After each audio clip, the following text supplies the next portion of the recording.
Shalom, senang sekali jumpa lagi dengan saya, Beni Siowarjaya. Bapak Ibu Saudara, dalam kekristenan atau di dalam Alkitab, pertumbuhan rohani seseorang itu selalu dikonotasikan atau diparalelkan seperti pertumbuhan pohon yang menghasilkan buah. Tolok ukur pertumbuhan rohani kita itu selalu diukur dari pohon yang menghasilkan buah. Berulang-ulang Alkitab mencatat, Tuhan Yesus berkata, ranting atau pohon yang tidak berbuah akan dipotong, dikerat, dibuang ke dalam nyala api. Ranting yang menghasilkan buah akan dirawat supaya buahnya makin lebat. Yohanes 15 ayat 2. Ini menunjukkan tentang pertumbuhan rohani. Jadi pertumbuhan rohani itu selalu konotasinya tentang pohon yang menghasilkan buah. Matius 3 ayat 8, jadi hasilkanlah buah yang sesuai dengan pertobatan. Buah lagi keluar. Matius 12 ayat 33, jika suatu pohon kamu katakan baik, maka baiklah buahnya. Jikalau suatu pohon kamu katakan tidak baik, maka tidak baik pula buahnya. Sebab dari buahnya pohon itu dikenal. Yohanes 15 ayat 15 jelas bicara soal pokok anggur. Kemudian Galatia 5 ayat 22-23 ini bicara soal buah roh, karakter. Jadi pertumbuhan rohani orang Kristen itu selalu diparalelkan dengan pohon yang menghasilkan buah. Pertanyaannya, mengapa Tuhan atau Alkitab tidak menggunakan idiom yang lain? Dari perjanjian lama sampai perjanjian baru, kalau kita bicara soal pertumbuhan rohani, selalu bicara soal pohon yang menghasilkan buah. Pertumbuhan itu kan gak harus pohon. Kan bisa pakai domba misalnya, atau pakai manusia. Tapi unik sekali kalau bicara soal pertumbuhan rohani, Alkitab itu selalu pakai idiom pohon yang menghasilkan buah. Apa ini sebuah kebetulan? Tentu tidak. Kalau kita belajar teologi, kita belajar Alkitab, ada 6 sifat kanonik Alkitab. Salah satunya inerensi Alkitab. Alkitab tidak bersalah. Alkitab tidak mungkin salah. Melalui sifat-sifat Alkitab yang kita ketahui, kita yakin Alkitab tidak keliru menggunakan istilah pertumbuhan rohani orang itu pohon yang menghasilkan buah. Alkitab tidak keliru. Nah kan pertanyaannya, mengapa buah? Mengapa Tuhan gak pakai akar gitu? Mengapa Tuhan gak pakai daun, ranting atau batang gitu untuk menunjukkan hasil dari proses pertumbuhan rohani seseorang? Akar dan batang itu kan lebih kuat. Harusnya kan bisa, tapi mengapa tidak? Buah, Bapak Ibu Saudara, kalau seseorang nanam pohon, buah adalah sesuatu yang dinantikan. Hanya orang gila yang dia nanam pohon, dia bilang dia mau nunggu daunnya lebat, daunnya jatuh berguguran, lalu dia pingin nyapu halaman. Ini nanam pohon tujuannya mau nyapu halaman, itu orang gila namanya. Kalau orang nanam pohon pasti yang ditunggu adalah hasil, yang ditunggu adalah buah. Sesuatu yang paling dinantikan dari hidup kekristenan kita adalah perubahan karakter kita untuk dinikmati. Seperti orang menanam pohon, maka buahlah yang dinantikan untuk dinikmati. Nah, dalam bahasa Yunani, buah itu disebut karpos. Ada 2 pengertian karpos. Yang pertama, the fruit of one's loins, artinya buah pinggang atau keturunan seseorang.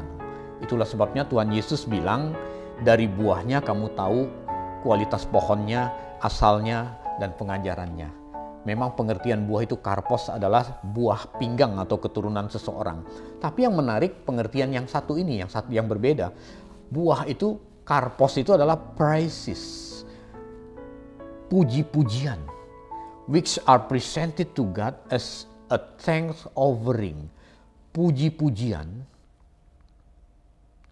berupa pengagungan yang dipersembahkan kepada Allah sebagai persembahan syukur. Nah, ini yang saya mau bahas Bapak Ibu Saudara. Pengertian buah adalah sebuah puji-pujian. Ini tentu bukan nyanyian ya. Kalau nyanyian yang indah, wah saya nggak bisa menghasilkan buah. Karena suara saya ngomong aja hampir fals, apalagi nyanyi. Ini bukan soal puji-pujian lagu, tentu bukan. Ini puji-pujian berupa pengagungan yang dipersembahkan kepada Allah sebagai persembahan syukur kita. Itulah buah. Buah karakter, wujud dari pengagungan kepada Allah sebagai persembahan syukur kita kepada Dia. Itulah karpos, itulah buah. Buah dipetik dari pohonnya dan dinikmati harus tepat waktu. Kalau tidak tepat waktu, terlalu muda buah itu dipetik, nggak bisa dinikmati. Pahit, keluar nanah. Kalau terlalu matang buah itu dipetik juga tidak bisa dinikmati, dia busuk. Itulah sebabnya buah itu harus dipetik pada timing yang tepat. Filosofi timing yang tepat pada proses pemetikan buah ini bisa menuntun kita bahwa buah hidup yang kita hasilkan itu harus tepat waktu, tepat guna, tepat sasaran, agar nama Tuhan dimuliakan sebagai persembahan syukur kita kepada Dia. Berbuah yang tidak tepat sasaran bisa jadi salah. Anda menghasilkan buah tidak tepat waktu juga bisa keliru. Anda menghasilkan buah tapi tidak tepat guna juga bisa keliru. Timing yang tepat adalah sesuatu yang dikehendaki oleh Allah. Misalnya contoh, buah kebaikan yang dihasilkan dalam diri Anda. Anda baik terhadap orang. Kalau sasarannya tidak tepat bisa jadi salah. Kalau waktunya tidak tepat juga bisa salah. Timing yang tepat adalah sesuai dengan kehendak Allah. Tidak semua orang yang susah datang di hadapan Anda tolong, kan tidak. Yang tepat adalah sesuai dengan kehendak Allah. Itulah timing yang tepat. Buah rohani yang kita hasilkan harus dapat dinikmati oleh orang lain. Ini filosofi buah. Lihat pohon. Dia berbuah. Dia menjaga buahnya dari banyak serangga, dari banyak hama. Dia memberi makan buah itu sampai sehat. Tapi ketika buah itu matang, buah itu dipetik, bukan pohon itu yang menikmati buah, tetapi pihak lain. Buah kehidupan yang kita hasilkan juga harusnya bukan kita yang nikmati, harusnya orang lain yang menikmati. Belum pernah ada pohon di dunia ini yang dapat menikmati buah yang dihasilkan, belum pernah ada. Ini menunjukkan bahwa buah roh yang kita hasilkan dan yang kita upayakan bukanlah untuk dinikmati oleh diri kita sendiri, tetapi pihak lain, sesama dan Tuhan. Buah roh yang benar adalah hasil pertumbuhan rohani yang kita hasilkan dinikmati oleh pihak lain sebagai persembahan syukur kita kepada Allah. Contoh, Anda berbuah roh kesabaran. Anda diperlakukan tidak adil oleh orang lain. Anda disakiti. Anda diperlakukan semena-mena oleh orang yang posisinya lebih rendah dari Anda di kantor misalnya. Kalau diperlakukan tidak adil oleh pimpinan di kantor mah gampang Anda memaafkan karena akhir bulan Anda butuh dia. Tapi bagaimana kalau Anda diperlakukan tidak adil atau Anda dilecehkan atau Anda dilukai, disakiti oleh office boy di kantor? Bersediakah Anda menghasilkan buah roh kesabaran? Tetapi kalau Anda berkata, Tuhan aku mau, sakit Anda sakit. Yang menikmati siapa? Office boy itu. Yang melukai Anda tidak balas, Anda sabar. Jadi buah roh yang benar itu yang harus bisa dinikmati oleh orang lain, bukan dirimu. Kalau Anda berbuat kebaikan, Anda merasa itu buah roh. Tapi Anda punya tujuan tertentu, Anda ingin nama baikmu.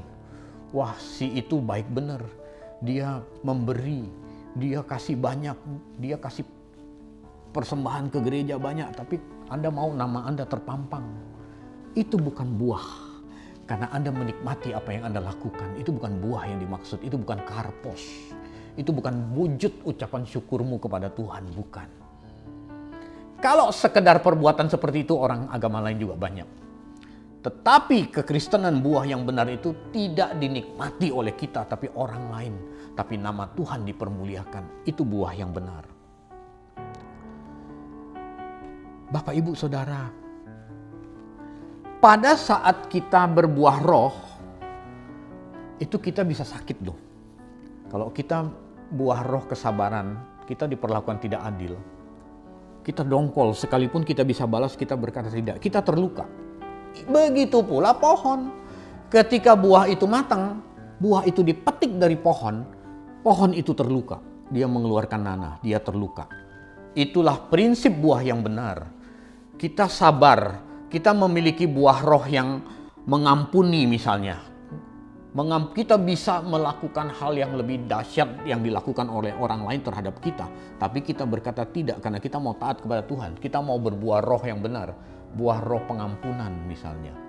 buah roh kesabaran misalnya, buah roh kasih misalnya. Kita mau mengasihi sesama walaupun kita bisa membalas tapi kita berkata tidak karena kita mau berbuah. Sakit loh. Anda berdoa kepada Tuhan tuh sakit, Anda bisa sampai nangis, terluka-luka. Memang begitu prinsip buah. Buah itu ketika dipetik dari pohonnya, pohon itu terluka. Tapi ini buah yang benar, ini yang dimaksud oleh Alkitab, ini buah yang benar demikian. Buah penguasaan diri, emang enak dikata-katain di medsos, dilecehkan di media sosial, tapi Anda turut kepada kehendak Tuhan. Tuhan bilang jangan balas, Anda tidak balas. Maka Anda terima damai sejahtera Allah. Luka enggak? Anda luka. Waktu berdoa kepada Tuhan, Anda bisa sampai nangis-nangis. Diperlakukan tidak adil, misalnya pembagian harta warisan oleh keluargamu karena orang tua sudah meninggal dibagi dengan tidak adil. Anda menganggap, kalau orang Chinese itu kan pembagian warisan dianggap sesuatu yang sakral, diterima tidak adil. Tapi Anda berkata, aku mau mengampuni. Wah, itu sakit Bapak Ibu. Itu buah yang benar. Kalau Anda dengan senang hati menolong orang, lalu Anda menikmati karena namamu disebut-sebut, lalu Anda menjadi bangga, itu bukan buah. Itu perbuatan orang agama lain juga banyak seperti itu. Bapak, Ibu, Saudara, buah roh yang benar itu pasti membuat kita terluka dan gak nyaman. Itu pasti membuat kita dongkol, kondisi kita tidak menyenangkan. Kalau ada orang yang katanya berbuah roh, lalu dia senang dengan buah yang dia lakukan, lalu dia menikmati, dipastikan itu bukan karpos, itu bukan buah roh. Buah yang benar dilukai namun tidak membalas. Dilukai malah mendoakan orang yang melukai. Hal ini membuat kita makin terluka, tetapi justru ini buah roh kesabaran yang benar. Saat kita berdoa untuk orang yang melukai, batin kita berontak, batin kita tambah terluka. Seperti pohon yang begitu diambil buahnya dia terluka. Oh, itu yang benar seperti itu Bapak Ibu Saudara. Kalau filosofi orang dunia kan aku nggak ganggu kamu, kamu jangan ganggu aku. Kalau kamu ganggu aku bisa balas lebih 2 kali lipat. Itu filosofi orang dunia. Tapi filosofi Tuhan, kasihi musuhmu, berdoa bagi orang yang menganiaya kamu. Matius 5 ayat 44. Nah, ini yang harus kita kenakan. Pak, saya nggak ngerti Pak, lihat suami saya Pak punya simpanan yang lain misalnya. Ya bagus dong Bu, punya simpanan yang lain. Di bank mana Bu? Bukan itu Pak, bukan simpanan uang Pak. Dia punya wanita lain Pak. Hancur hati saya Pak. Ampuni Bu, ampuni Bu. Sakit Pak, nggak sanggup Pak. Itulah buah yang benar. Itu buah yang benar. Lalu ibu periksa diri ibu, kekurangan ibu apa sehingga dia mengalihkan perhatiannya kepada wanita lain gitu. Anda pelajari dari kompetitor. Kalau perlu Anda jumpai wanita itu. Hal apa yang membuat suamiku tuh senang sama kamu? Oh, ternyata dia senang lihat rambut ibu itu tinggi. Ya, ibu tinggiin rambut juga di rumah. Jangan kalah sama kompetitor itu. Supaya suamimu mengalihkan perhatian. Belajar dari kompetitor. Begitu Bu. Bukannya Anda malah memusuhi suami lalu nyumpain suami. Rusak rumah tangga demikian Bu. Dengar baik perkataan saya ini. Orang Kristen yang tidak siap dilukai seizin Tuhan adalah orang Kristen yang belum menghasilkan buah kehidupan. Sebab buah hanya dapat dinikmati ketika pohon itu dilukai oleh karena buah itu dipetik. Saya ulangi Bapak Ibu. Orang Kristen yang tidak siap dilukai seizin Tuhan adalah orang Kristen yang belum menghasilkan buah kehidupan. Sebab buah hanya dapat dinikmati ketika pohon itu dilukai oleh karena buahnya dipetik. Dalam kekristenan selalu ada pemulihan. Karena core utama kekristenan itu adalah bicara soal pemulihan dosa masa lalu. Orang yang melukai kita bukan orang jauh, pasti orang dekat. Ingat Amsal 27 ayat 17 berkata, besi menajamkan besi. Kalau besi itu berjauhan nggak bisa ditajamkan. Besi itu harus saling beradu. Orang yang melukai kita itu kerap kali orang dekat, bukan orang jauh. Maka kita harus mengasihi. Tuhan Yesus berkata kepada musuh saja kita harus kasihi, apalagi orang-orang dekat kita, Bapak Ibu Saudara. Itulah sebabnya Bapak Ibu, belajar dari filosofi buah, pohon yang menghasilkan buah. Kita menangkap beberapa hal. Mungkin selamanya kita tidak mengerti mengapa orang memperlakukan kita tidak adil, mengapa kita nggak boleh balas. Tapi itulah buah yang benar. Selamat menghasilkan buah yang benar di hadapan Tuhan. Tuhan Yesus memberkati. Sampai ketemu di lain kesempatan. Tuhan Yesus memberkati kita semua. Amin.